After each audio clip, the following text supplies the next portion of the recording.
తారీఖు ఈ నెల 9వ తారీఖు 9వ నెలన బాబుకి ఫీవర్ వచ్చిందనేసి ఇక్కడ వచ్చింది. మెడిసిన్ రాసిండు, జ్వరం తక్కువ రాకపోతే మళ్ళీ రమ్మని చెప్పారు. సరే అనేసి ఈరోజు మళ్ళీ 18వ తారీఖు ఈరోజు మళ్ళీ వచ్చినాం. సార్ ఫీవర్ తగ్గలే, ఏం తగ్గలే అని వచ్చినాం. టీఆర్బీ సిబిపి అని 2 టెస్టులు రాసాను. 2 టెస్టులు రాసి చేయించుకొని రాబోను. ఈ టెస్టులలో నాకు కొంచెం డౌట్ వస్తుంది. డెంగ్యూ జ్వరం టెస్ట్ ఏపీ అని అన్నాను. టెస్ట్ ఏపీ అని చెప్పి ఫీజు కట్టుకుని అన్ని కట్టేసుకున్నాను. టెస్ట్ కానీ పంపించేసి రిపోర్ట్ వచ్చింది, డెంగ్యూ పాజిటివ్ వచ్చింది. ఇందులో 2-3 రోజులు అడ్మిట్ కావాలి మీరు బాబుకు ఉందని అన్నాను. నేనేమన్నా సార్ నేను అడవులు పెట్టేసాను, ఇప్పుడు డెంగ్యూ ఇలా టెస్ట్ చేయాలని నాతో ఇప్పుడు కాదు అడ్మిట్ కావాలంటే రేపు అని వస్తుంటే రేపు అన్నం తినకుంటే రేపు తీసుకొని రండి, అడ్మిట్ అదే చేయాలి మీరు డెంగ్యూ ఉందని చెప్పేసి. సరే సార్ నాకు డెంగ్యూ అంటే నేను ఊళ్ళో ఆర్ఎంపీ డాక్టర్ ఉండు, అక్కడ నాకు ట్రీట్మెంట్ చేయించుకుంటా, ఏమైనా మెడిసిన్ ఉంటే రాసి ఇవ్వండి సార్ అని చెప్పిన. అట్లా కూడా ఏమన్నా బయటికి ట్రీట్మెంట్కు నేను ఇయ్యాను, ఎవరికి రాసి ఇవ్వను, నేను ఇయ్యాను బయటికి అన్నాను. బయటికి అన్నప్పుడు నేనేం చేసిన, సరే సార్ నాకు రిపోర్ట్ ఇచ్చిన తీసుకున్న తర్వాత నాకు ఫ్రెండ్ ఇలాంటి ఫ్రెండ్ వాడు కిట్ ఇచ్చినా నీకు అని అన్నాడు. నాకు తెలియదు సార్ కిట్ వరకు అప్పటి వరకు కిట్ ఉందా అంటే కిట్ ఇలా అన్నాడు. లోపలికి పోయి కిట్ అడిగిన, నాకు కిట్ ఇవ్వండి సార్ ఇలా డెంగ్యూ జ్వరం అంటే. ఆడికి పోయిన తర్వాత టెస్ట్ దగ్గర ఏమన్నాడు, కిట్టు హాస్పిటల్కి పంపిస్తా అన్నాడు. హాస్పిటల్కి వచ్చి అడిగితే ఏమన్నాడు, కిట్టు అక్కడనే ఉంది టెస్ట్ దగ్గర అన్నాడు.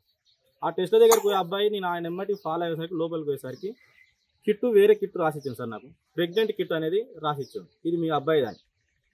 ఈ కిట్టు తీసుకొని నేను వేరే దగ్గరికి పోయినా, రవి డయాగ్నోస్టిక్ సెంటర్ కానీ పోయి టెస్ట్ చేపిస్తే అక్కడ డెంగ్యూ జ్వరం లేదని రిపోర్ట్ ఇచ్చింది సార్. ఇక్కడనేమో ఉందని ఇచ్చేసారు లౌకేశ్రీలా, ఇక్కడనేమో లేదని ఇచ్చేసిన. ఇప్పుడు సార్ ఏమంటుండో అడిగితే, మీరు మా దగ్గర మళ్ళీ టెస్ట్ చేయించుకోండి, పాజిటివ్ వస్తే చూద్దాం మళ్ళీ అని అంటుంది. టెస్ట్ చేయించుకున్నాక చూద్దామండి. మరి నెగిటివ్ వస్తే ఏం సార్ అని నేను అంటే చూద్దాం అయితే ఫస్ట్ టెస్ట్ చేయించుకొని రాపో అని పంపించి కూడా 20 నిమిషాలు అవుతుంది సార్ నన్ను బయటకు పోయి రాపో అని. నేను బయట మీ దగ్గర చేయించుకోను, బయట వేరే దగ్గర ప్రెస్ వాళ్ళని కానీ 10 మంది పెట్టి చేపిద్దాం బయట అని చెప్తున్నాను. అదే నెగిటివ్ వస్తే ఏం స్పందిస్తారు అని చెప్పండి. దాన్ని నాకు కిట్ అని చేసింది సార్. నాకు కిట్ అని అడిగినందుకు కిట్ ఇచ్చింది, ప్రెగ్నెంట్ కిట్. తర్వాత సార్ వచ్చి ఈ కిట్ ఎవరు ఇచ్చారు బాబు లేదు అంటే, నాకు వీలే ఇచ్చారు సార్, మీ మనసులో ఇచ్చారంటే ఇది డెంగ్యూ జ్వరం అని ఇది ఇచ్చేసినారు. అప్పటికప్పుడే కిట్ చేంజ్ అయింది.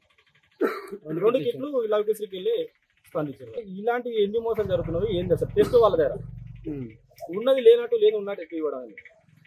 నా బాబుకు డెంగ్యూ జ్వరం కానీ నాకే ఏమన్నా ప్రాబ్లం ఉండిచ్చి ఇప్పుడు నేను కింద పడిపోదు సార్. ఇప్పుడు నేను ఆర్టిస్ట్కోకుంటే నేను అడ్డమాడు డెంగ్యూ జ్వరం అంటే ఇది బయటకు పోతే ఎన్ని పైసలు అవుతున్నాయి చూస్తున్నాయి. ఇప్పుడు మీరు ఎప్పుడు అడ్మిట్ అయ్యారు? అడ్మిట్ అంతే 15వ తారీఖు నాడు వచ్చి ఓపీ తీసుకొని ఓపీ మీద వెళ్ళిన. ఈ రోజు కూడా మళ్ళీ తగ్గలే సార్ అని వెళ్ళిన. కావాలని చెప్పిండు, 2 రోజులు లేదా 3 రోజులు అడ్మిట్ కావాలని చెప్పిండు సార్. ఏ ఊరు మీది? నాది కొలుపులపల్లి సార్, మాడుల మండల్, రంగారెడ్డి డిస్ట్రిక్ట్.